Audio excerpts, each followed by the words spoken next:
विपक्ष की लाख कोशिशों के बाद भी बीजेपी फ्रंट फुट से बैटिंग कर रही है और राहुल गांधी कुछ नहीं कर पा रहे हैं। राहुल गांधी लगे हुए हैं कि कैसे भी करके वो बीजेपी के खिलाफ लोगों को करें, लेकिन उन्हें कामयाबी नहीं मिल रही है। उल्टा राहुल गांधी ही खुद घिर जा रहे हैं। राहुल गांधी को समझ ही नहीं आ रहा है कि वो बीजेपी से मुकाबला कैसे करें। राहुल गांधी के चक्कर में कांग्रेस के तमाम नेता परेशान हैं कि कैसे भी करके उनकी सियासी लॉन्चिंग हो जाए, लेकिन हर बार राहुल गांधी की सियासी लॉन्चिंग फेल हो जा रही है। और अब तो कांग्रेस के बड़े नेता भी राहुल गांधी के विचारों के खिलाफ आवाज उठा रहे हैं और बीजेपी से सुर मिला रहे हैं। आगे बताएंगे आपको कि कैसे राहुल गांधी की वजह से कांग्रेस बैकफुट पर है और कैसे कांग्रेस के वरिष्ठ नेता राहुल गांधी की रणनीति के खिलाफ हो गए हैं। इसके अलावा इस खबर में आगे आपको यह भी बताएंगे कि कैसे जो विपक्ष के नेता बीजेपी पर निशाना साधते हैं उनकी पोल कोर्ट में खुल गई है। इन सभी खबरों के बारे में आगे आपको बताएंगे डिटेल में, तो बने रहिए हमारे साथ वीडियो में अंत तक और देखिए हमारी ये खास रिपोर्ट। कांग्रेस नेता राहुल गांधी हर बार पार्टी को फंसा देते हैं। राहुल गांधी कांग्रेस के दूसरे नेताओं को काफी एक्टिव रखते हैं, क्योंकि राहुल गांधी जो रायता फैलाते हैं उसके बाद कांग्रेस के तमाम नेता और प्रवक्ता उसको साफ करने में लग जाते हैं। कांग्रेस के तमाम प्रवक्ताओं का समय टीवी और सोशल मीडिया पर अपने नेता राहुल गांधी का बचाव करने में ही गुजरता है। दर्शकों, बीजेपी के नेता और उनके समर्थक ये दावा करते हैं कि इस देश में एक ऐसा नेता है जो कुछ समय तक कथित तौर पर सोने से आलू बना रहे थे और अब वो मैदे की जलेबी भी फैक्ट्री में बनवाने का जुगाड़ बता रहे हैं। दर्शकों, आप एक बात समझ लीजिए, और जैसा आप जानते हैं कि दो तरह की जलेबी होती है, एक जलेबी, दूसरी इमरती, जिसे कई बड़ी कंपनियां कथित तौर पर जलेबी कहकर बेचते हैं। लेकिन देश के नेता प्रतिपक्ष को ये पता ही नहीं है कि इस देश में जलेबी का नाश्ता गरम गरम ही होता है और लोग गरम जलेबी ही खाना पसंद करते हैं। आप भी अगर जलेबी लेने जाते हैं या किसी को भेजते होंगे तो कहते हैं कि भैया गरम और करारी जलेबी देना। अब आप सोचिए, जब मैदे की जलेबी डिब्बे में बंद होकर बिकेगी तो उसे कौन खरीदेगा और कहां से उस जलेबी के निर्माता की सेल बढ़ेगी। कोई क्यों बासी जलेबी खाएगा जबकि उसे उसके घर के पास के दुकान में ही गर्म जलेबी मिल जाएंगे। लेकिन राहुल गांधी ने बोल दिया तो कथित तौर पर स्वामी भक्ति करने वाले नेताओं को भी उल जलूल तथ्य समर्थन में देना पड़ता है। बीजेपी के सोशल मीडिया देखने वाले अमित मालवीय ने राहुल गांधी का एक वीडियो शेयर किया जिसमें कथित तौर पर वो कहते सुने जा रहे हैं कि मैं चाहता हूं कि जलेबी फैक्ट्री में बने और देश विदेश में जाए। उनके बगल में बैठे थे दीपेंद्र हुड्डा, जिनके बारे में बीजेपी की वरिष्ठ नेत्री दिवंगत सुषमा स्वराज ने कहा था कि वो कहते हैं कि लौकी 10 फुट की होती है। जैसी संगत वैसी रंगत वाली कहावत भी वैसे यहाँ सटीक बैठती है। खैर, अब हम आते हैं अपने विषय पर। अमित मालवीय ने वीडियो ट्वीट करते हुए लिखा था कि आलू से सोना बनाने के बाद अब तेरा भाई फैक्ट्री में जलेबी बनाएगा। जैसे ही अमित मालवीय ने ट्वीट किया वैसे ही कांग्रेस प्रवक्ता सुप्रिया श्रीनेत हरकत में आई और भाषाई मर्यादा को तोड़ते हुए एक वीडियो शेयर करते हुए लिखा कि लो भक्तों, जलेबी खाओ, जहालत मत करो। जैसे ही सुप्रिया ने वीडियो शेयर किया, लोगों ने उन्हें निशाने पर ले लिया और सुप्रिया श्रीनेत के साथ लोगों ने राहुल गांधी को भी रडार पर ले लिया। सुप्रिया श्रीनेत के पोस्ट पर ऋषि नाम के एक वेरीफाइड यूजर लिखते हैं कि पप्पू की पार्टी में सभी पप्पू हैं। इन्हें इमरती और जिलेबी के बारे में फर्क नहीं पता। इमरती बेसन से बनता है तो मुलायम होता है, उसे ठंडे खाया जाता है, जबकि जलेबी मैदा से बनता है और गर्म ही खाया जाता है। तो वहीं एक दूसरे वेरीफाइड यूजर लिखते हैं कि पूछना यह है कि जलेबी किलो में बिकेगा या लीटर में। वहीं के नेहरा नाम के यूजर लिखते हैं कि मुझे लगता है कि ये जितने भी कांग्रेसी हैं और कांग्रेस के चमचे हैं सब मूर्ख हैं। क्या इन्हें इमरती और जिलेबी में फर्क मालूम नहीं है? अगर नहीं है तो एक बार गूगल जाकर सर्च कर लें, फालतू में भाषण देने आ जाते हैं। इसके अलावा भी ज्यादातर लोग सुप्रिया श्रीनेत के पोस्ट पर उन्हें और राहुल गांधी को निशाने पर ले रहे हैं। सुप्रिया श्रीनेत ने राहुल गांधी द्वारा फैलाए गए रायते को साफ करने चली थी, लेकिन उनकी वजह से मामला और बिगड़ गया है। दर्शकों, कांग्रेस ने जितने बार राहुल गांधी को लॉन्च करने की कोशिश की है वैसी बात करके सब मिट्टी पलीद कर देते हैं। आम आदमी पार्टी की पोल खुल गई है। कोर्ट से ऐसी खबर आई है जिसके बाद अरविंद केजरीवाल के लिए जवाब देना मुश्किल हो गया है। अरविंद केजरीवाल और आप के नेता जिस मुद्दे को लेकर अपनी सरकार की पीठ थपथपा रहे थे, उसी मामले में कोर्ट में वो एक्सपोज हो गए हैं। दर्शकों, पिछले लगभग एक दशक से दिल्ली में अरविंद केजरीवाल की सरकार है। वो कहते हैं कि जी हमने दिल्ली के सरकारी स्कूलों का कायाकल्प कर दिया है।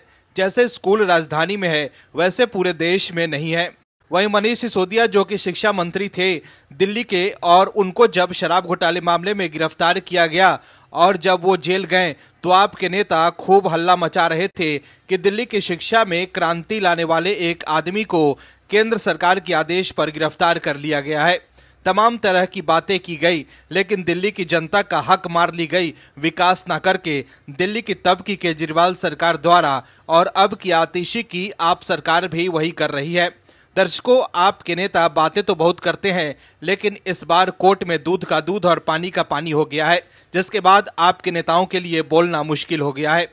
दरअसल पिछले 5 साल से दिल्ली की आप सरकार आश्वासन देती आ रही है कि राजधानी के सभी सरकारी स्कूलों के छात्रों को मुफ्त वर्दी अगले सत्र से देनी शुरू की जाएगी। इस साल भी दिल्ली उच्च न्यायालय में सरकार की तरफ से यही आश्वासन दिया गया है। सरकार ने कहा है कि सत्र 2025-26 के शुरू होने से 1 माह पहले से छात्रों को वर्दी वितरित करनी शुरू कर दी जाएगी। 10 लाख बच्चे इस सुविधा से वंचित हैं। न्यायमूर्ति रेखा पल्ली और न्यायमूर्ति सौरभ बनर्जी की पीठ के समक्ष दिल्ली सरकार की तरफ से अतिरिक्त शिक्षा निदेशक दिल्ली शिक्षा निदेशालय पेश हुए। उन्होंने पीठ से कहा कि अगले सत्र से छात्रों को वर्दी देने की तैयारी कर ली गई है। वहीं याचिकाकर्ता गैर सरकारी संगठन जस्टिस फॉर ऑल की तरफ से अधिवक्ता खगेश बी झा ने कहा कि यह हैरत की बात है कि वर्ष 2019 से लगातार सरकार और शिक्षा निदेशालय की तरफ से हर साल यही आश्वासन दिया जा रहा है, लेकिन छात्रों को वर्दी उपलब्ध नहीं कराई जा रही है। पीठ के समक्ष पेश अधिवक्ताओं ने बताया कि बच्चों को निजी स्कूलों से मुफ्त वर्दी और लेखन सामग्री नहीं दी जा रही है। इस पर पीठ ने निजी स्कूलों और अभिभावकों को इस मामले में अपना अपना हलफनामा दाखिल करने को कहा है। वहीं दिल्ली सरकार के स्थायी वकील संतोष त्रिपाठी को कहा गया है कि वो 4 हफ्ते के भीतर निजी स्कूलों को प्रतिपूर्ति के रूप में दी जा रही वर्दी और अन्य सामग्री की रकम की जानकारी हलफनामे के रूप में दें। बता दें कि गैर सरकारी संगठन जस्टिस फॉर ऑल की तरफ से अधिवक्ता खगेश बी झा ने वर्ष 2013 में दिल्ली उच्च न्यायालय में याचिका दायर कर सरकारी स्कूल और निजी स्कूल के EWS श्रेणी के छात्रों को मुफ्त वर्दी न मिलने का मुद्दा उठाया था।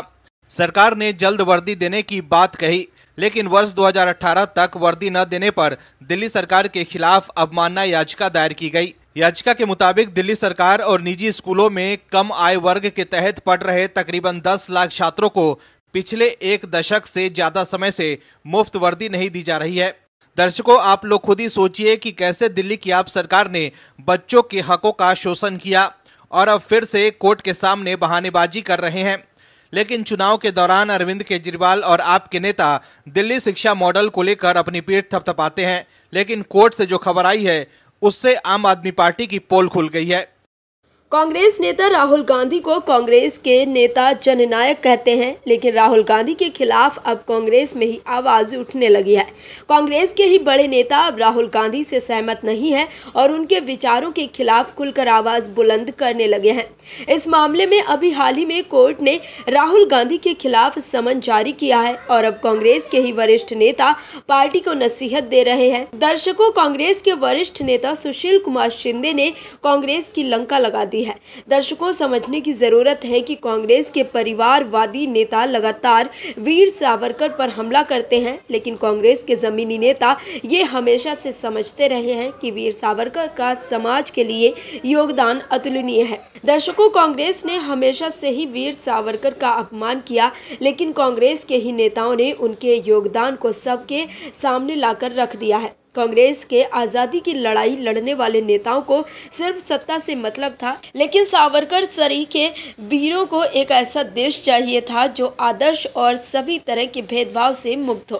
वीर सावरकर ने जो यातनाएं सही वो किसी से छुपी नहीं है। वो नेहरू या दूसरे उस समय के नेताओं की तरह जेल में रहकर कथित तौर से अंग्रेजों से सौदेबाजी नहीं करते थे।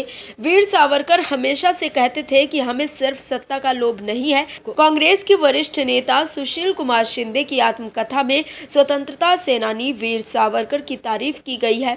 सुशील कुमार शिंदे कांग्रेस के बड़े नेता हैं। वो यूपीए सरकार में केंद्रीय गृह मंत्री भी रह चुके हैं। इसके अलावा वो महाराष्ट्र के पूर्व मुख्यमंत्री भी रहे हैं। उनको कांग्रेस पार्टी और गांधी परिवार के काफी निकट माना जाता है। वो कुछ समय तक राज्यपाल भी रह चुके हैं। वीर सावरकर को लेकर कांग्रेस सांसद राहुल गांधी कई बार बीजेपी और आरएसएस को चुभने वाले बयान दे चुके हैं। ऐसे में शिंदे की आत्मकथा में सावरकर की प्रशंसा से कांग्रेस दुविधा में पड़ सकती है। आत्मकथा में सुशील कुमार शिंदे के शब्द हैं, सावरकर का मुख्य प्रयास छुआछूत और जातिवाद को समाप्त करना था। सावरकर एक वैज्ञानिक थे और सावरकर की सोच एक चुनौती है। सुशील कुमार शिंदे ने इसी के साथ कांग्रेस को अपनी विचारधारा में सुधार करने की जरूरत पर बल दिया। आत्मकथा में सुशील कुमार शिंदे ने लिखा है, मेरे मन में सावरकर के प्रति अत्यंत सम्मान है, इसलिए 1983 में मैं नागपुर में स्वतंत्रता सेनानी सावरकर की प्रतिमा के कार्यक्रम में शामिल हुआ। मैं सावरकर के समर्थन वाले मुद्दों पर अडिग रहा। सावरकर ने छुआछूत और जातिवाद को खत्म करने के लिए बहुत प्रयास किया। क्योंकि मैं स्वयं पिछड़े वर्ग से हूँ, इसलिए सावरकर के प्रयासों का विशेष महत्व महसूस करता हूँ। सावरकर के मुद्दे पर आते हुए मुझे आश्चर्य है कि उनकी हिंदुत्व विचारधारा पर इतना जोर क्यों दिया जाता है, क्योंकि उनके व्यक्तित्व के कई पहलू हैं। उन्होंने आगे लिखा कि क्या हम सावरकर के दार्शनिक और वैज्ञानिक नहीं देख सकते। सावरकर वास्तविक सामाजिक समानता और दलितों के उद्धार के लिए खड़े थे। सुशील कुमार शिंदे की आत्मकथा 5 डिकेड्स इन पॉलिटिक्स हाल ही में प्रकाशित हुई है। यह आत्मकथा कांग्रेस में एक चर्चा का कारण बन गई है। कांग्रेस को कैसे आगे बढ़ना चाहिए, इस पर सुशील कुमार शिंदे ने अपनी बेबाक राय जाहिर की है। गौरतलब है कि वीर सावरकर को लेकर कांग्रेस नेता राहुल गांधी का रुख जग जाहिर है। राहुल गांधी वीर सावरकर पर जमकर निशाना साधते हैं। ऐसे में सुशील कुमार शिंदे की इन बातों से राहुल गांधी ही घिर गए हैं। कांग्रेस के एक नेता की वजह से पार्टी की मुश्किलें बढ़ गई हैं। सवाल है कि आखिर कैसे कांग्रेस का नाम ड्रग्स के साथ जुड़ गया है। क्या कांग्रेस को सिर्फ पैसे से मतलब है? वो किस तरह से आ रहा है, इस बात से उनका कोई लेना देना नहीं है। क्या कांग्रेस जिन युवाओं को न्याय देने की बात करती है, उनके खून में सफेद जहर डाल देना चाहती है? कांग्रेस का क्या है असली चरित्र, आज सवालों के घेरे में है, क्योंकि जो ड्रग्स के खेप दिल्ली पुलिस में पकड़ी जा रही है, उसके किंगपिन का नाम सीधे तौर पर कांग्रेस से जुड़ रहे हैं। क्या कांग्रेस अपनी राजनीतिक इमारत युवाओं को नशे की लत में झोंक कर बनानी चाहती है? तमाम तरह के सवाल हैं और कांग्रेस के पास तथ्य पर आधारित एक जवाब भी नहीं है। दोस्तों, जैसा कि आपको पता है कि दिल्ली पुलिस ने ड्रग्स की एक बहुत बड़ी खेप पकड़ी है। पकड़ी गई 565 किलोग्राम कोकीन की कीमत अंतर्राष्ट्रीय ड्रग मार्केट में 5,600 करोड़ रुपए से ज़्यादा बताई जा रही है। हैरानी की बात यह है कि राजधानी दिल्ली में पकड़ी गई ड्रग्स की अब तक की सबसे बड़ी खेप में कांग्रेस का कनेक्शन सामने आया है। दिल्ली पुलिस ने एक अंतर्राष्ट्रीय गिरोह का पर्दाफाश करते हुए जिन 4 तस्करों को गिरफ्तार किया है, उनका मास्टरमाइंड तुषार गोयल कांग्रेस से जुड़ा रहा है। तुषार गोयल दिल्ली कांग्रेस में आरटीआई सेल के प्रमुख रहे हैं। ड्रग्स का कांग्रेस कनेक्शन सामने आते ही राजनीतिक गलियारों में सनसनी फैल गई। लोग कांग्रेस से सफाई मांगने के साथ ये भी सवाल कर रहे हैं कि कहीं चुनाव के दौरान नशे के कारोबार से मिल रहे पैसे का इस्तेमाल तो नहीं किया जा रहा है। बीजेपी ने कांग्रेस पर निशाना साधते हुए कहा कि दिल्ली में 5600 करोड़ रुपए की ड्रग्स जब्त की गई। ये मात्रा महत्वपूर्ण है क्योंकि यूपीए सरकार 2006 से 2013 के दौरान पूरे भारत में केवल 668 करोड़ रुपए की ड्रग्स जब्त की गई थी। 2014 से 2022 तक बीजेपी सरकार ने 22,000 करोड़ रुपए की ड्रग्स जब्त की है। ड्रग्स सिंडिकेट का मुख्य आरोपी और kingpin Tushar Goyal Bharatiya Yuva Congress RTI cell का प्रमुख रहा है। कांग्रेस पार्टी का तुषार गोयल के साथ क्या संबंध है? क्या ये पैसा कांग्रेस पार्टी द्वारा चुनावों में इस्तेमाल किया जा रहा था? क्या कांग्रेस के कुछ नेताओं का ड्रग तस्करों से कोई समझौता है? कांग्रेस खासकर हुड्डा परिवार को जवाब देना चाहिए कि आपका तुषार गोयल से क्या संबंध है। सोशल मीडिया पर भी कोकीन जैसे ड्रग तस्करी मामले की ही चर्चा हो रही है। लोग कांग्रेस पर नशे के कारोबार को संरक्षण देने का आरोप लगा रहे हैं। इससे कांग्रेस की किरकिरी हो रही है। लोग कांग्रेस की थू-थू कर रहे हैं। बीजेपी नेता अमित मालवीय ने एक्स पर लिखा है कि दिल्ली में 5,600 करोड़ रुपए के ड्रग बरामद हुए हैं। इसका जो मुख्य आरोपी है उसका नाम तुषार गोयल है, जो इंडियन यूथ कांग्रेस के आरटीआई सेल का चीफ है। यानी ये बात साफ हो रही है कि राहुल गांधी के मोहब्बत की दुकान में अभी तक नफरत का सामान तो दिख रहा था, लेकिन अब नशे का सामान भी मिल रहा है। कांग्रेस का बरामद हुए ड्रग्स और आरोपी के साथ क्या कनेक्शन है? दर्शकों, हरियाणा चुनाव से ठीक पहले ही कांग्रेस इस मामले पर घिर गई है। Bureau report, OMH news. और भी वीडियोस देखने के लिए चैनल को सब्सक्राइब करें और बेल आइकन को दबाएं।